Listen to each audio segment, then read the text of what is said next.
मऊ लुसलुशीत पराठा आपला तयार झालेला आहे। तुम्ही असा खा, मुलांना टिफिनमध्ये द्या। वाटाणा, कोबी, बटाटा, कोथिंबीर हे सगळे फायबरयुक्त पदार्थ आहेत आणि या फायबरयुक्त पदार्थांची आपल्या शरीराला गरजच असते। तर हे पदार्थ वापरून मी मस्तपैकी चवदार असा स्टफिंग पराठा कसा बनवायचा आहे ते आज प्रतिभा फिरोदियाज किचनमध्ये दाखवणार आहे। याचं वैशिष्ट्य म्हणजे हे फायबरयुक्त पदार्थ आपल्याला आरोग्याला तर चांगले असतातच, शिवाय तुमचा हा पोटभरीचा पदार्थ होतो, भूक लवकर लागत नाही। 2 किंवा 4 पराठे खा, अगदी छान पोट भरतं, भाजी पोळी करण्याची गरज पडत नाहीये। तर चला प्रतिभा फिरोदियाज किचनमध्ये पाहूया हा पराठा कसा बनवायचा आहे ते।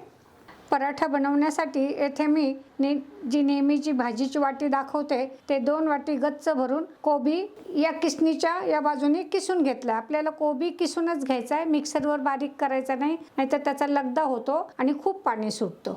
त्यासोबत मी पाऊण वाटी ताजे वाटाणे घेतलेले आहेत। 4 बटाटे मी उकडून घेतलेत। उकडताना ते पाण्यात न टाकता कुकरला खाली पाणी टाकून वर वाटीमध्ये बटाटे उकडून घेतले, म्हणजे याला जास्त पाणी सुटत नाही। यातलं 2 बटाटे मी पराठ्यासाठी वापरणार आहे, 1 बटाटा मी पिठामध्ये वापरणार आहे, 1 एक्स्ट्रा उकडून ठेवलेला आहे, गरज लागली तर तो त्याचा वापर करू। येथे मी कोथिंबीर घेतली आहे, ती कोथिंबीर आपण पराठ्यातल्या भाजीसाठी वापरणार आहोत आणि चटणीसाठी वापरणार आहोत। त्यासोबत मी 2 हिरव्या मिरच्या घेतल्यात। आपल्याला पराठा अति तिखट करायचा नाही आज, म्हणून मी 2 किंवा 1.5 मिरची घेणार आहे।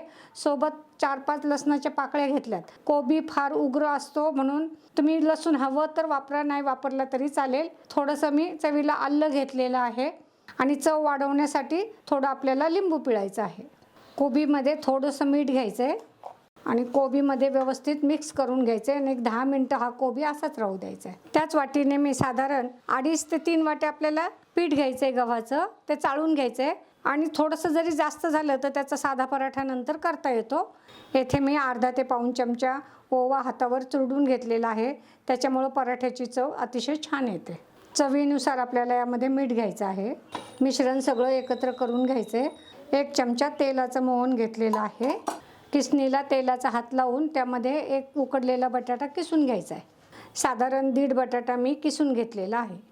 यांनी पारीला छान टेस्ट येते। आता पारी म्हणजे आपला जो पराठा असतो त्याच्या वरच्या कवरला पारी म्हणतात। थोडं थोडं पाणी घेऊन जसं पोळ्याला पीठ मळतो तसं थोडं सैलसर पीठ आपल्याला मळून घ्यायचं आहे। पीठ मळून झालेलं आहे। आता हे 15-20 मिनिट आपल्याला झाकून ठेवायचं आहे। आता या कोबीचं आपल्याला पाणी पिळून काढायचं आहे।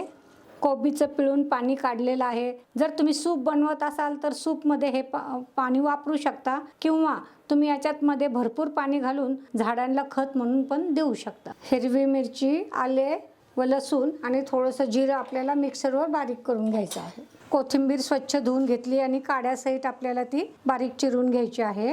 वाटाणे आणि कोथिंबीर आपल्याला थोडी जाडसर वाटून घ्यायची आहे। आता हे बटाटे आपल्याला किसून भाजीमध्ये मिक्स करायचे आहेत। आवडीप्रमाणे तुम्ही कमी जास्त बटाटा घेऊ शकता। मी इथे 2.5 बटाटा घेतलेला आहे। कढईमध्ये तेल घेऊया।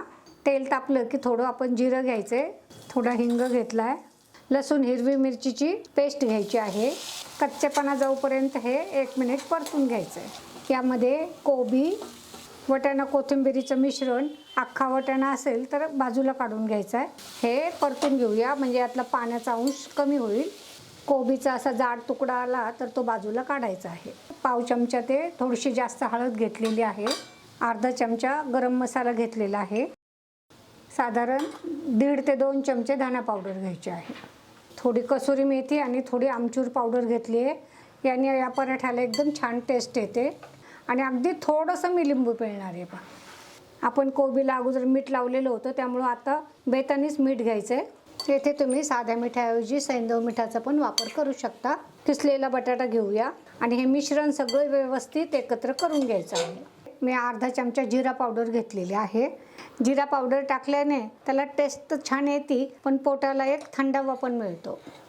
कोबीला पाणी सुटतच असतं, त्यामुळे ही थोडीशी आपल्याला परतून घ्यायची आहे। हे कोबीचं पाणी सुटतं म्हणून तुम्हाला एक खास टिप सांगणार आहे। येथे मी कांदा पोह्याचे पोहे मिक्सरवर बारीक करून घेतलेले आहेत। गरजेनुसार आपल्याला त्यामध्ये ते घ्यायचे। मी साधारण आता 2 चमचे घेते, म्हणजे होतं काय, जरी तुमचं मिश्रण पातळ झालं तर ह्या पोह्यांमुळं त्याला एक छानपैकी घट्टपणा येतो, व्यवस्थित बाइंडिंग होतं आणि पराठा फुटत नाही। आणि पोहे तर चवदार लागतातच। आता गॅस मी बंद करून टाकलेला आहे आणि हे मिश्रण चांगले व्यवस्थित फिरवून घेऊया। जर ओललं राहिलं तर काय होईल? हां, जर बॅटर जास्त ओलसर राहिलं तर तुमचा पराठा फुटू शकतो, म्हणून ही टिप फार महत्त्वाची आहे.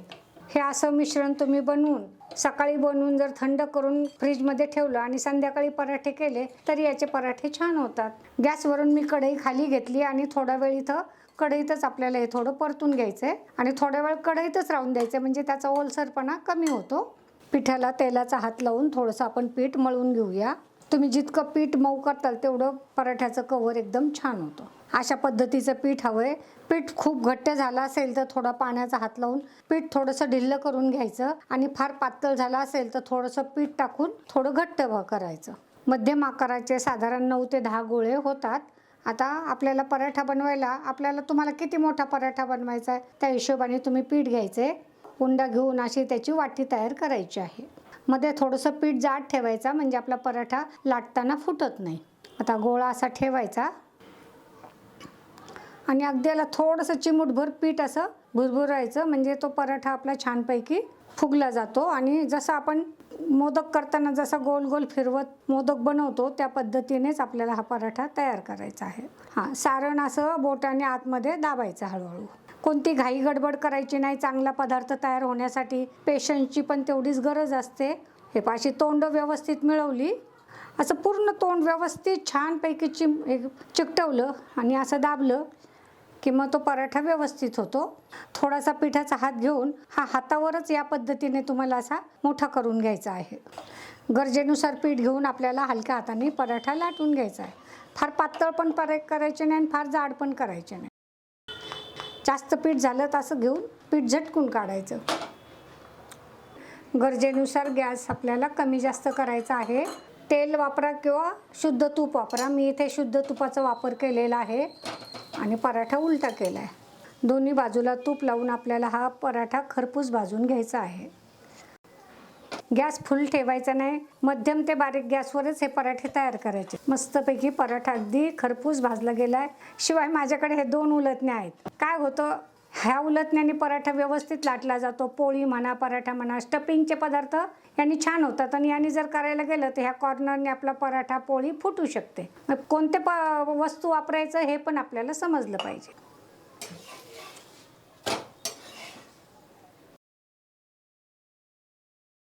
लाटताना हलक्या हाताने आपल्याला चारी बाजूनी पराठा लाटून घ्यायचा आहे, म्हणजे सारण सगळीकडे पसरलं पण जातं, एक साईडला होत नाही. अतिरिक्तचं पीठ स्वच्छ कपड्याने असं झटकून काढलं तरी चालू शकेल. पराठा टाकल्या गॅस मी बारीक ठेवते आणि नंतर मीडियम करते, म्हणजे गरजेनुसार कमी जास्त गॅस केला म्हणजे तो पराठा पण व्यवस्थित भाजला जातो.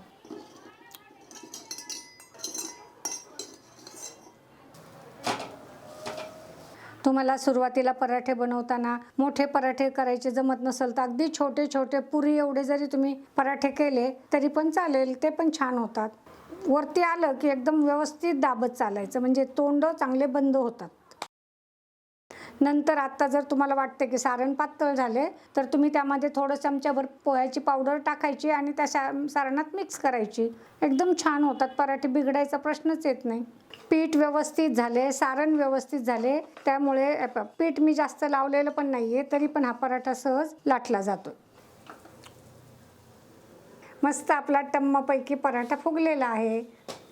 हे पाईकडनं पण छान भाजला गेला आहे आणि कुठे फुटला पण नाही आहे. मऊ लुसलुशीत पराठा आपला तयार झालेला आहे.